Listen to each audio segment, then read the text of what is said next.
Hello दोस्तों, नमस्कार। आप सभी का स्वागत है आपके अपने YouTube channel study for GK में। और आज के इस वीडियो में आप जैसा कि सभी देख पा रहे होंगे, ये वीडियो बहुत ही महत्वपूर्ण होने वाला है सभी एग्ज़ामों के लिए। और ये आप जैसा कि देख पा रहे होंगे, टॉपिक विधानमंडल की चर्चा करेंगे इस वीडियो में। विधानमंडल आखिर क्या होता है और कैसे काम करता है और कितने सदन होते हैं, आखिर कितने अंग होते हैं, सभी प्रश्नों के जवाब मिलेंगे आपको इस वीडियो में। तो वीडियो के अंत तक जरूर बने रहिएगा। और वीडियो आपको हेल्पफुल लगता है तो लाइक और सब्सक्राइब करिएगा। और हाँ, जो लोग अभी चैनल में नए हैं तो चैनल को सब्सक्राइब करना बिल्कुल ना भूलें, क्योंकि इसमें अगर बात की जाए तो जीएस के ऑल टॉपिक के आपको वीडियो मिल जाएंगे हमारे चैनल पे। और आने वाले सभी वीडियो का अगर नोटिफिकेशन चाहते हैं तो आप बेल आइकन को ज़रूर ऑन कर लीजिएगा, जिससे हमारे आने वाले सभी वीडियो का नोटिफिकेशन आपको मिलता रहे। चलिए, सबसे पहले हम बात कर लेते हैं विधानमंडल। जिस प्रकार से आपने सुना होगा या जानते होंगे, पढ़ा होगा आप लोगों ने, जिस प्रकार से केंद्र में संसद काम करती है, उसी प्रकार से राज्य में अगर बात की जाए स्टेट लेवल में, तो यहाँ पर राज्य लेवल में, स्टेट लेवल में विधानमंडल काम करता है। तो आखिर विधानमंडल क्या है, इसको समझते हैं। और इसको संवैधानिक रूप से दर्जा दिया गया है। तो सबसे पहले यहाँ पे समझिए इस पॉइंटों को, क्योंकि ये वीडियो ओनली फैक्चुअली होने वाला है और फैक्ट से ही आपको क्वेश्चन निकल कर सामने आएंगे। ओके, चलिए बात कर लेते हैं इन फैक्टों की। देखिए, सबसे पहले बात कर लेते हैं हम यहाँ पर संविधान के किस भाग में विधानमंडल का वर्णन किया गया है। तो सबसे पहले कि एक बात क्लियर कर लीजिए, आपसे पूछा जा सकता है एग्जाम में, तो आप याद रखिएगा संविधान के भाग 6 में अनुच्छेद की अगर बात की जाए तो आर्टिकल आप याद रखिएगा 168 से, यानी आप याद रखिए 168 से लेकर 212 तक विधानमंडल का प्रावधान किया गया है। क्लियर है। चलिए और बात कर लेते हैं अनुच्छेद 168 की। तो अनुच्छेद 168 प्रत्येक राज्य में एक विधानमंडल होगा, यानी आर्टिकल की अगर बात की जाए 168 क्या बोलता है कि प्रत्येक राज्य में क्या होगा, विधानमंडल होगा। ये चीज़ क्लियर है यहाँ तक आपको। चलिए बात कर लेते हैं अब ये राज्य विधानमंडल होता है, इसके पार्ट कितने होते हैं, सदन या अंग पूछ लेता है। अक्सर एग्जाम में पूछे जाते हैं क्वेश्चन कि कितने विधानमंडल के कितने सदन होते हैं, संसद के कितने सदन होते हैं, ये इस टाइप से क्वेश्चन पूछे जाते हैं अक्सर एग्जाम में। तो आपको बिल्कुल भी कन्फ्यूजिंग नहीं रहेगा, इस वीडियो में सारी चीज़ें क्लियर हो जाएंगी। निवेदन है आपसे कि वीडियो के अंत तक जरूर बने रहें आप। ओके, चलिए बात कर लेते हैं राज्य विधानमंडल के 2 सदन होते हैं। देखिए, एक चीज़ यहाँ पर क्लियर करिएगा कि यहाँ पर सदन पूछा जा रहा है आपसे। अगर यहाँ पर आपसे पूछ ले अंग, राज्य विधानमंडल के कितने अंग होते हैं, तो आपको एक चीज़ क्लियर रखना होगा कि अंग की अगर बात की जाती है तो यहाँ पर अंग हो जाते हैं 3। कितने अंग हो जाते हैं? 3। क्योंकि यहाँ पे आप लोग देख पा रहे होंगे कि यहाँ पर 2 सदन दिए गए हैं। जिस प्रकार से केंद्रीय लेवल में संसद काम करती है, संसद के 2 सदन होते हैं। कितने सदन होते हैं? 2 सदन। जैसे कि आपका लोकसभा होता है और राज्यसभा। राज्यसभा आपका उच्च सदन होता है और लोकसभा निम्न सदन होता है। ये चीज़ क्लियर है। उसी प्रकार से जो स्टेट होता है, स्टेट में 2 सदन होते हैं। और सदन की अगर बात की जाए तो सदन कौन कौन से होते हैं, ये चीज़ आपको दिख पा रही होगी, आप लोग देख पा रहे होंगे। यहाँ पर एक विधान परिषद होता है और एक आपका विधानमंडल होता है। ये चीज़ क्लियर है। देखिए, पॉलिटी का बहुत ही महत्वपूर्ण पार्ट होता है दोस्तों, ये आपको समझना बहुत ज़रूरी होता है जनरली, और एग्ज़ाम की दृष्टि से भी काफ़ी महत्वपूर्ण है ये टॉपिक।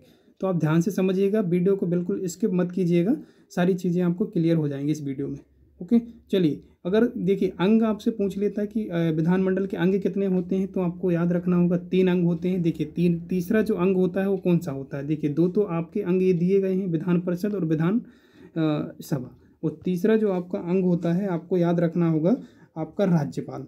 राज्यपाल जो होता है विधानमंडल का अंग होता है, ना कि सदन का पार्ट होता है। क्लियर है। तो आप चीज़ों को याद रखिएगा। और इसके अलावा जिस प्रकार से आप संसद में 2 सदन होते हैं और 3 अंग होते हैं, उसी प्रकार से राज्य विधानमंडल में भी आपके 3 अंग होते हैं राज्य विधानमंडल के, और 2 सदन होते हैं। सदन आप देख पा रहे होंगे, विधान परिषद और विधानसभा।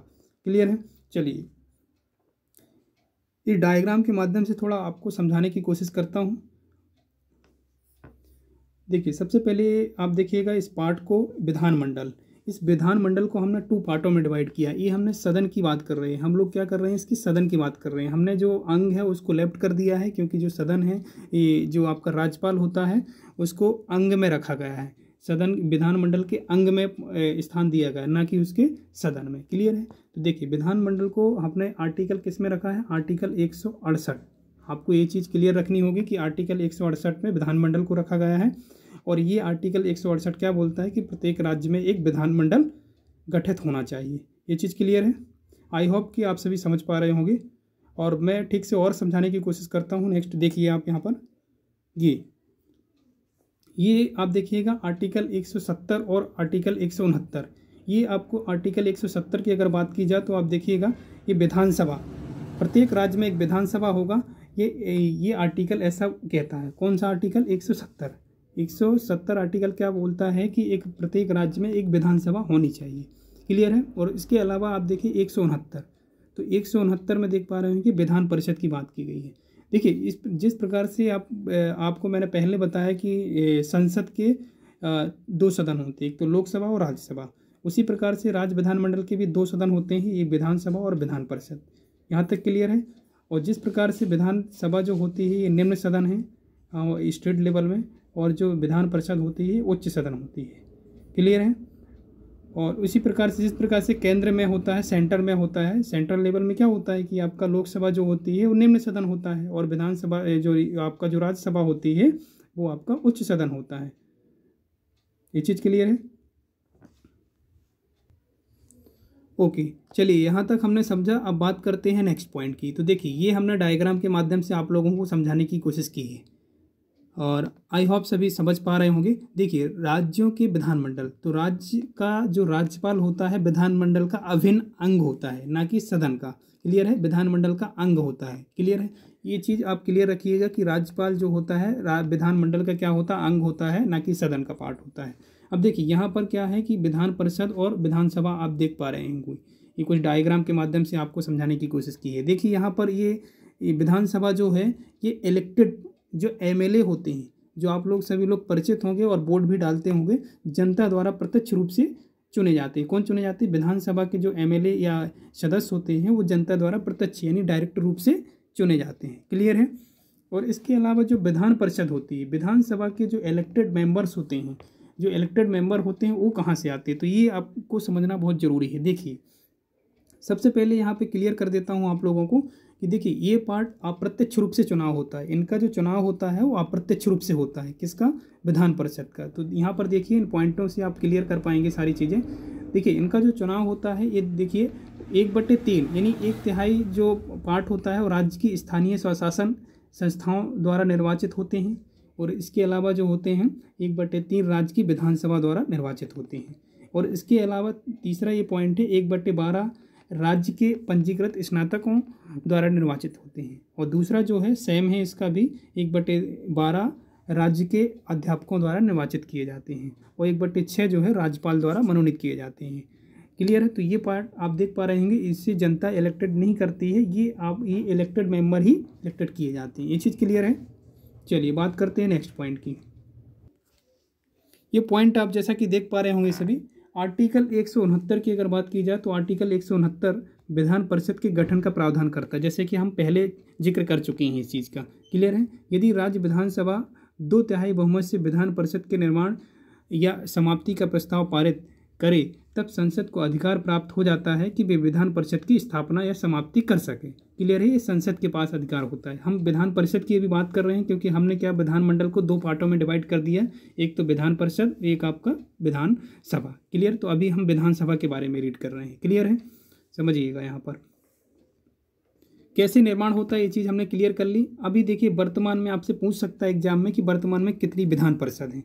हमारे ओवरऑल इंडिया में वर्तमान में 6 विधान परिषदों की संख्या है। इसके पहले अगर पूर्व में देखी जाए तो जम्मू कश्मीर जो था वो भी विधान परिषद का हिस्सा था। इसके बाद उसको क्या किया गया, जैसे भी यूनियन टेरिटरी या 2 राज्य उसके केंद्र शासित प्रदेशों में बटा तो उसका जो विधान परिषद है उसे खत्म कर दिया गया है। तो अभी वर्तमान में अगर बात की जाए तो इसमें आप याद रखिएगा 6 राज्यों को विधान परिषद का दर्जा है। देखिए ये राज्य कौन कौन से हैं ये आप देख पा रहे होंगे सभी। उत्तर प्रदेश आपका बिहार हो जाएगा, इसके अलावा आपका महाराष्ट्र हो जाएगा, कर्नाटका हो जाएगा आपका, और इसके अलावा आंध्र प्रदेश आपका, और तेलंगाना। क्लियर है यहाँ तक।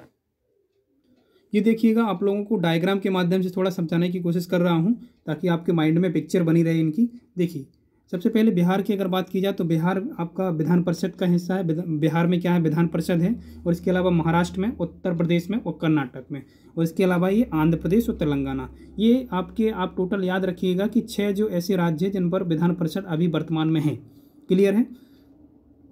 चलिए नेक्स्ट बात कर लेते हैं नेक्स्ट पॉइंट की। देखिए आर्टिकल 171 के अंतर्गत विधान परिषद में न्यूनतम सदस्यों की संख्या 40 होती है। यहाँ की जो अगर बात की जाए तो यहाँ की जो संख्या होती है सदस्यों की, मेंबर ऑफ यहाँ के परिषद जो होते हैं, तो यहाँ की अगर बात की जाए तो 40 सदस्य न्यूनतम हो सकते हैं, जबकि अधिकतम अगर सदस्यों की संख्या राज्य विधानसभा के कुल सदस्यों का 1/3 से अधिक नहीं हो सकती। 1/3 से अधिक नहीं हो सकती राज्य विधानसभा की। क्लियर है, ये चीज़ पॉइंट क्लियर रखिएगा। नेक्स्ट बात कर लेते हैं। चलिए, ये पॉइंट बहुत ही महत्वपूर्ण है। आप देखिएगा, विधान परिषद की शक्तियों के बारे में हम बात करते हैं। तो विधान परिषद की अगर शक्तियों की बात की जाए तो विधान परिषद का मुख्य कार्य आप देखिएगा यहाँ पर विधानसभा द्वारा पारित विधेयक पर सिफारिश व स्वीकृति प्रदान करता है। क्या करता है? सिफारिश व स्वीकृति प्रदान करता है। जो विधान परिषद द्वारा क्या किया जाता है, विधानसभा द्वारा जो भी विधेयक लाया जाता है। ये पॉइंट क्लियर है। चलिए बात कर लेते हैं नेक्स्ट पॉइंट की। देखिए, विधानसभा द्वारा पारित विधेयकों को अधिकतम 4 माह तक रोके रखने की शक्ति का प्रावधान है। अगर कोई विधेयक विधानसभा में पारित हो चुका है तो ये विधान परिषद के पास एक अधिकार है कि उसे 4 माह तक रोक सकती है पूर्ण कानून बनने से। क्लियर है। तो विधान परिषद धन विधेयक को केवल 14 दिनों तक रोक सकती है। ये चीज़ आपको पॉइंट में क्लियर करना होगा इस पॉइंट में, क्योंकि ये जो अधिकतम कितने माह तक रोक सकती है किसी विधेयक को? 4 माह तक। लेकिन जो धन विधेयक होता है उसको सिर्फ 14 दिन के लिए रोक सकती है। कौन? विधान परिषद। चलिए अब बात कर लेते हैं विधानसभा की। अभी तक हमने क्या देखा? विधान परिषद देखा। तो विधान परिषद की 1-2 चीज़ें और इम्पोर्टेंट है, उसको मैं थोड़ा क्लियर कर देता हूँ। देखिए, सबसे पहले विधान परिषद की अगर बात की जाए तो यहाँ पर जो सदस्य होते हैं उनके लिए आयु की जो सीमा होती है वो निर्धारित की गई है। तो इनकी आयु जो होनी चाहिए, आपको याद रखना होगा, इनकी आयु 30 वर्ष होनी चाहिए। इलेक्टेड होने के लिए जो आयु है वो 30 वर्ष होनी चाहिए। ओके, तो एक चीज़ आपको क्लियर रखना होगा। इसके अलावा जो इनका चुनाव होता है, किसका? विधान परिषद का। विधान परिषद का जो चुनाव होता है या इलेक्टेड किए जाते हैं तो उनका जो चुनाव होता है अप्रत्यक्ष रूप से होता है। ये भी आपको क्लियर करना होगा। नेक्स्ट पॉइंट है इसका जो कार्यकाल होता है, विधान परिषद का जो कार्यकाल होता है वो कितने वर्ष का होता है? 6 वर्ष का होता है। आप ये चीज़ बिल्कुल क्लियर रखिएगा कि जो विधान परिषद का जो कार्यकाल होता है और इसका कार्यकाल 6 वर्ष का होता है। और इसके अलावा आपका विधानमंडल का जो विधानसभा का जो कार्यकाल होता है वो 5 वर्षों के लिए होता है। क्लियर है। और अगर मध्य प्रदेश की बात की जाए तो मध्य प्रदेश में क्या है? आपकी विधान परिषद नहीं है। मध्य प्रदेश की जो विधायिका है एक सदनात्मक है, क्योंकि यहाँ पर सिर्फ विधानसभा है ओनली। क्लियर है। चलिए बात कर लेते हैं विधानसभा की। तो ये विधानसभा आप जैसा कि देख पा रहे होंगे, आर्टिकल 170 के अंतर्गत विधानसभा का गठन किया जाता है। ये पॉइंट बहुत ही महत्वपूर्ण है, आपको आर्टिकल याद रखना होगा, अक्सर एग्जाम में पूछा जाता है। तो आप याद रखिएगा किस आर्टिकल के तहत विधानसभा का गठन किया जाता है। आर्टिकल 170 आर्टिकल के तहत विधानसभा का गठन किया जाता है। विधानसभा में नेक्स्ट पॉइंट है आपका, विधानसभा में अधिकतम सदस्यों की संख्या कितनी हो सकती है? 500 हो सकती है। कितने सदस्य हो सकते हैं यहाँ पर? 500 सदस्य हो सकते हैं। लेकिन न्यूनतम जो सदस्य है वो 60 हो सकते हैं। कितने सदस्य हो सकते हैं? न्यूनतम 60 सदस्य हो सकते हैं। और इसके अलावा नेक्स्ट पॉइंट की अगर बात की जाए तो ये पॉइंट बहुत महत्वपूर्ण है। 5 राज्यों में विधानसभा के सदस्यों की संख्या कितनी है? 60 से कम है। तो इन्हें क्या दिया गया? स्पेशल राज्य का दर्जा दिया गया है। कौन कौन से राज्य हैं वो राज्य देख लेते हैं, क्योंकि पूछा जाता है अक्सर एग्जाम में। देखिए, ये राज्य आप देख पा रहे होंगे। एक तो आपका नागालैंड हो जाएगा। नागालैंड में है अभी जो वर्तमान में अगर बात की जाए तो यहाँ पर विधानसभा की जो सीटें हैं वहाँ पर 46 यानी 46 सीट है। इसके अलावा आपका हो जाएगा मिजोरम में 40 सीट है। इसके अलावा सिक्किम हो जाएगा। सिक्किम में आपके 30 सीटें हैं विधानसभा की। और इसके अलावा आपका अरुणाचल प्रदेश में अगर बात की जाए तो अरुणाचल प्रदेश में आपकी 30 सीटें हैं यानी 30 सीटें हैं। इसके अलावा गोवा। ये जो ऐसे राज्य हैं जिन पर जो 60 से कम सीटें हैं, और क्योंकि ये जो राज्य हैं स्पेशल राज्य का दर्जा इसलिए दिया गया है क्योंकि इनकी जो सीटें हैं मैक्सिमम जो होनी चाहिए, मिनिमम जो सदस्य होने चाहिए वो 60 होने चाहिए, लेकिन 60 से कम है, इसलिए स्पेशल राज्य का दर्जा भी इनको प्राप्त है। ओके, चलिए बात करते हैं नेक्स्ट पॉइंट की। और दोस्तों, वीडियो में या चैनल में नए हैं तो बिल्कुल सब्सक्राइब करना बिल्कुल मत भूलिएगा। चैनल को सब्सक्राइब अभी कर लीजिए और बेल आइकन को ऑन जरूर कर लीजिएगा, जिससे हमारे आने वाले सभी वीडियो का आपको नोटिफिकेशन मिलता रहे। चलिए, ये पॉइंट देखिएगा, बहुत महत्वपूर्ण पॉइंट है।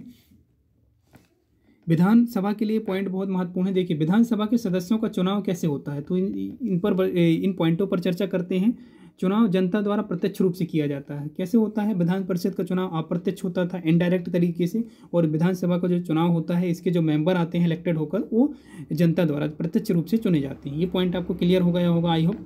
चलिए नेक्स्ट पॉइंट की बात कर लेते हैं। आर्टिकल 332 के अंतर्गत प्रत्येक राज्य की विधानसभा में जनसंख्या के अनुपात पर या अनुसूचित जाति और अनुसूचित जनजाति यानी SC ST को 332 में आरक्षण का प्रावधान किया गया है। क्लियर है। और बात कर लेते हैं नेक्स्ट पॉइंट की। आर्टिकल 333 के अंतर्गत विधानसभा में राज्यपाल द्वारा आंग्ल भारतीय समुदाय के एक सदस्य को मनोनीत कर सकता है। आर्टिकल 333 के द्वारा किसी भी राज्य का राज्यपाल एक सदस्य को मनोनीत कर सकता है। ये पॉइंट आप क्लियर रखिएगा। और इसके अलावा बात कर लेते हैं विधानसभा के कार्यकाल की। तो कार्यकाल हम पहले जिक्र कर चुके हैं कि विधान परिषद का जो कार्यकाल होता है वो 6 वर्ष का होता है। इसके अलावा जो विधानसभा का जो कार्यकाल होता है वो 5 वर्ष का होता है। ये पॉइंट आप क्लियर रखिए, काफ़ी बार एग्जाम में रिपीट हुआ है। चलिए बात कर लेते हैं नेक्स्ट पॉइंट की, और आई होप सभी समझ पा रहे होंगे। देखिए, 5 वर्ष से पूर्व मंत्रिपरिषद की सलाह पर राज्यपाल विधानमंडल का विखंडन कर सकती है, यानी विघटन जो कर सकती है, कौन कर सकती है? मंत्रिपरिषद। पूर्व जो मंत्रिपरिषद है वो राज्यपाल विधानसभा का विखंडन कर सकती है। क्लियर है?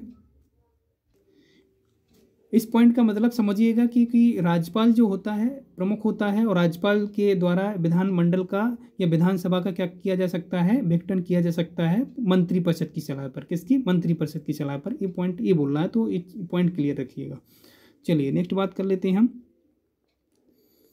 आर्टिकल 356 के अंतर्गत राज्य में संवैधानिक तंत्र विफल होने पर राज्यपाल राष्ट्रपति शासन की सिफारिश कर सकता है। देखिए, आर्टिकल जो 356 होता है इमरजेंसी से संबंधित होता है। स्टेट इमरजेंसी लागू करने का अधिकार किसके पास होता है? राष्ट्रपति के पास होता है। वो सिफारिश कौन कर सकता है? राज्यपाल कर सकता है।